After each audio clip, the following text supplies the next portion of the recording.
ఒక్కసారి ఊహించుకోండి, యెరూషలేం దేవాలయం జనాలతో కిటకిటలాడుతోంది.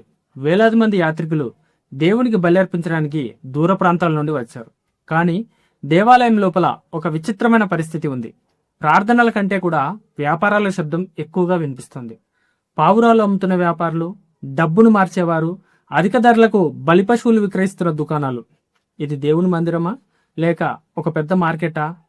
అప్పుడే అక్కడికి ఒక వ్యక్తి ప్రవేశించాడు. ఆయన చేతిలో కొరడా ఉంది, ఆయన కళ్ళల్లో అగ్ని ఉంది. ఆయన ఒక్కసారిగా టేబుళ్లను కూల్చేశాడు. నాణేలు నేలపై చెల్లా చెదురుగా పడిపోయాయి. వ్యాపారులు భయంతో పరుగులు తీశారు. ఆ వ్యక్తి ఎవరో కాదు, ఆయనే యేసుక్రీస్తు. కానీ ప్రశ్న ఏమిటంటే, ఆయనకు అంత కోపం ఎందుకు వచ్చింది? ఆయన నిజంగా ఎవరిపై కోప్పడ్డాడు? ఆలయంలోని వ్యాపారులపైన, లేక వారి వెనుక ఉన్న మరింత శక్తివంతమైన వర్గం పైన? ఈరోజు మనం బైబిల్లో అత్యంత ప్రభావవంతమైన కానీ అత్యంత అపార్థం చేయబడిన సమూహం గురించి తెలుసుకోబోతున్నాం. వారే సద్దుకైలు. మీరు కనుక మొట్టమొదటిసారి మా ఛానల్కి వస్తే దయచేసి మా ఛానల్ సబ్స్క్రైబ్ చేసుకోండి. ఇలాంటి విలువైన వీడియోలు మిస్ కాకుండా ఉండడానికి బెల్ ఐకాన్ నొక్కి పెట్టండి. కుదిరితే ఒక లైక్ చేయండి. ఇంకా మనం లేట్ చేయకుండా వీడియోలోకి వెళ్ళిపోదాం. సద్దుకాయల కథ యేసుక్రీస్తు కాలంలో మొదలు కాలేదు. వారి కథ 1000 సంవత్సరాల ముందే ప్రారంభమైంది. ఇశ్రాయేలు రాజ్యాన్ని దావీదు మహారాజు పరిపాలిస్తున్న రోజులు. అతని కుమారుడైన అబ్షాలోము తిరుగుబాటు చేశాడు. దాంతో రాజ్యం సంక్షోభంలో పడింది. ఆ సమయంలో చాలా మంది దావీదును వదిలేశారు. కానీ ఒక యాజకుడు మాత్రం వెనక్కి తగ్గలేదు. అతని పేరే సాదోకు. సాదోకు దావీదుకు చివరి వరకు విశ్వాసంగా నిలబడ్డాడు. దేవుని నిబంధన మందసాన్ని కూడా కాపాడాడు. ఆ తర్వాత సొలొమోను సింహాసనాన్ని అధిష్ఠించినప్పుడు అతని నమ్మకాన్ని చూసి ప్రధాన యాజకుడిగా నియమించాడు. వారి నమ్మకాన్ని చూసి దేవుడే ఈ విధంగా చెప్పాడు: ఇశ్రాయేలీలు నన్ను విడిచి తిరుగులాడినప్పుడు నా పరిశుద్ధ స్థలంను కాపాడిన సాదోకు సంతతి వారైన లేవీలకు యాజకులే నాకు పరిచర్య చేయుటకై నా సన్నిధికి రావలెను. కాలక్రమేణా సాదోకు సంతానం అనే పేరు గౌరవానికి ప్రతీకగా మారింది. దేవుని మందిరాన్ని సేవించే పవిత్ర వంశంగా ప్రజలు వారిని గౌరవించారు. హీబ్రూ భాషలో సాదోకు సంతతిని సెదోకీయులు అనేవారు. అదే కాలక్రమేణా గ్రీకు భాష ప్రభావంతో సద్దుకాయలుగా మారింది. అంటే వీరు మొదట్లో కేవలం సాధారణ యాజకులు కాదు, దేవుని చేత ప్రత్యేకంగా ప్రవచించబడిన అత్యంత పవిత్రమైన నమ్మకమైన వంశం. అయితే చరిత్ర మనకు ఒక గొప్ప పాఠం చెప్తుంది. చాలాసార్లు పతనం బయట నుండి రాదు, అది లోపల నుండే ప్రారంభమవుతుంది. బబులోను చెర తర్వాత ఇశ్రాయేలీలు యెరూషలేంకు తిరిగి వచ్చారు. కానీ వారికి ఒక సమస్య ఏర్పడింది. వారికి రాజు లేడు. దావీదు వంశం సింహాసనం మీద కూర్చోవడానికి ఎవరూ కనిపించట్లేదు. అప్పుడు దేశానికి నాయకత్వం ఎవరు వహించాలి? ఆ బాధ్యత ప్రధాన యాజకుల చేతుల్లోకి వెళ్ళింది. ఇక్కడే ప్రమాదం మొదలైంది. యాజకుడు కేవలం దేవుని సేవకుడు మాత్రమే కాకుండా అతను రాజకీయ నాయకుడుగా కూడా మారిపోయాడు. పూజాస్థానం అధికార స్థానం అయింది. ఆలయం రాజకీయ కేంద్రంగా మారిపోయింది. దేవుని సేవ అధికార పోరాటంగా మారింది. క్రీస్తు పూర్వం 175వ సంవత్సరం సెల్యూసిడ్ గ్రీకు సామ్రాజ్యం ఇశ్రాయేల్ను పరిపాలిస్తుంది. ఆ సమయంలో నిజమైన ప్రధాన యాజకుడు ఓనియాస్. అతను సాదోకు వంశానికి చెందినవాడు. కానీ అతని సొంత సోదరుడు జాసన్ ఒక ప్రమాదకరమైన నిర్ణయం తీసుకున్నాడు. అతను రాజు దగ్గరికి వెళ్ళి ఇలా అన్నాడు: నాకు ప్రధాన యాజక పదవి ఇప్పించండి, దానికి బదులుగా నేను మీకు భారీ మొత్తంలో వెండి ఇస్తాను. అది చరిత్రలో ఒక చీకటి రోజు. ఎందుకంటే దేవుడు ఇచ్చే పిలుపు మొదటిసారి డబ్బుతో కొనబడింది. అక్కడితో ఆగలేదు. కొన్ని సంవత్సరాల తర్వాత మెనేలవ్ అనే వ్యక్తి ఇంకా ఎక్కువ వెండి ఇచ్చి ఆ పదవిని కొనుక్కున్నాడు. అత్యంత ఆశ్చర్యకరమైన విషయం ఏమిటంటే, ఈ మెనేలవ్ అనే వ్యక్తి యాజక వంశానికి చెందినవాడు కూడా కాదు. అక్కడి నుంచి వ్యవస్థ పూర్తిగా మారిపోయింది. పవిత్రత కంటే డబ్బు ముఖ్యమైంది. వంశపారంపర్యం కంటే రాజకీయాలు ముఖ్యమయ్యాయి. యేసు కాలానికి వచ్చేసరికి సద్దుకాయలు కేవలం మత నాయకులు కాదు, వారు ధనవంతుల వర్గం, రాజకీయ శక్తి, ఆర్థిక సామ్రాజ్యం, రోమా ప్రభుత్వానికి సన్నిహిత మిత్రులుగా వారు మారిపోయారు. వారికి ముఖ్యమైనది దేవుని రాజ్యం కాదు, వారి స్థానం, వారి సంపద, వారి ప్రభావం. అందుకే ప్రజల్లో ఉద్యమాలు వస్తే వారు భయపడేవారు.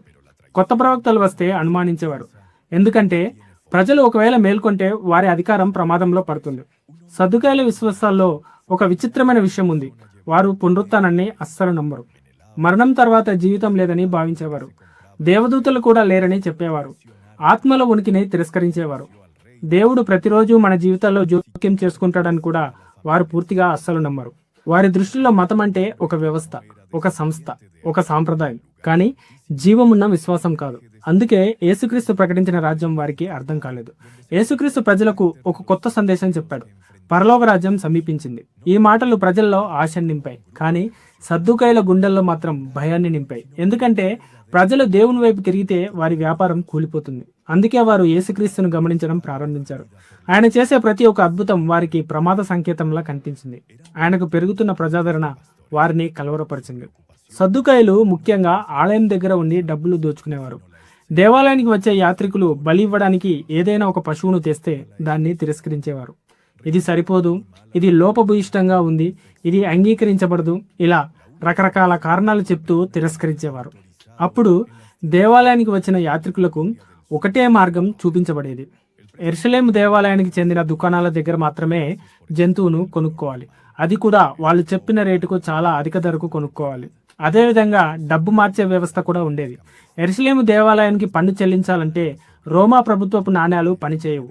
వాటిని ఖచ్చితంగా దేనారాల్లోకి మార్చుకోవాల్సిందే. ఆ ఎక్స్చేంజ్ వ్యాపారం కూడా సద్దుకాయలే నిర్వహించేవారు. ఇలా ప్రతి లావాదేవీలో భారీ లాభాలు వచ్చేటివి. ఈ మొత్తం వ్యవస్థ వెనుక సద్దుకాయల ప్రభావం భారీగా ఉండేది. ఒకరోజు యేసుక్రీస్తు ఆలయంలోకి ప్రవేశించాడు. ఆయన అక్కడ చూసింది దేవుని మందిరం కాదు, ఒక పెద్ద వ్యాపార కేంద్రం. అప్పుడు ఆయన కోపంతో టేబుళ్లను కూల్చేశాడు, వ్యాపారులను బయటికి పంపించాడు.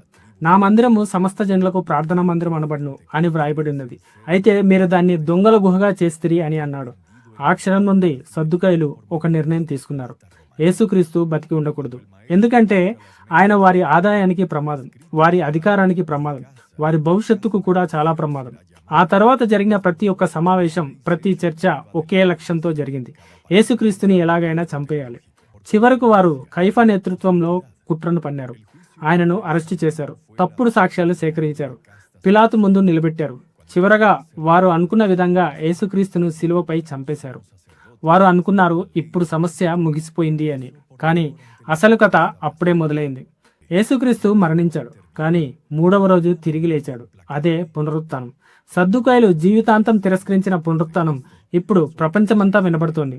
కొన్ని దశాబ్దాల తర్వాత క్రీస్తు శకం 70లో రోమా సైన్యం యెరూషలేమును ముట్టడించింది. దేవుని ఆలయం ధ్వంసమైంది, అగ్నికి ఆహుతైపోయింది. సద్దుకాయల సంపద అంతా అంతమైంది. వారి రాజకీయ శక్తి కూలిపోయింది. వారి వ్యవస్థ పూర్తిగా కనుమరుగైపోయింది. చరిత్రలో ఒకప్పుడు అత్యంత శక్తివంతమైన వర్గం ఒక్కసారిగా అదృశ్యమైపోయింది. ప్రియమైన సహోదరులారా, సద్దుకాయల కథ కేవలం చరిత్ర కాదు, ఇది ఒక హెచ్చరిక. దేవుని సేవను అధికారికంగా మార్చినప్పుడు, విశ్వాసాన్ని వ్యాపారంగా మార్చినప్పుడు, ఆధ్యాత్మికతను స్వార్థానికి ఉపయోగించినప్పుడు చివరికి నిలిచేది దేవుని సత్యమే.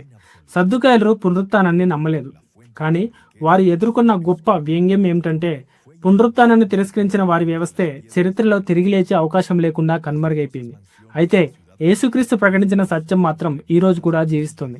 అదే దేవుని రాజ్యం, అదే నిత్య జీవ నిరీక్షణ, అదే సువార్త యొక్క శక్తి. ఈ వీడియో మీకు నచ్చినట్లయితే లైక్ చేయండి, ఎవరికైనా ఉపయోగపడుతుంది అనుకుంటే షేర్ చేయండి. మీరు కనుక మొట్టమొదటిసారి మా ఛానల్కి వస్తే సబ్స్క్రైబ్ చేసుకోండి. ఒకవేళ హైప్ బటన్ కనబడితే హైప్ కూడా చేయండి.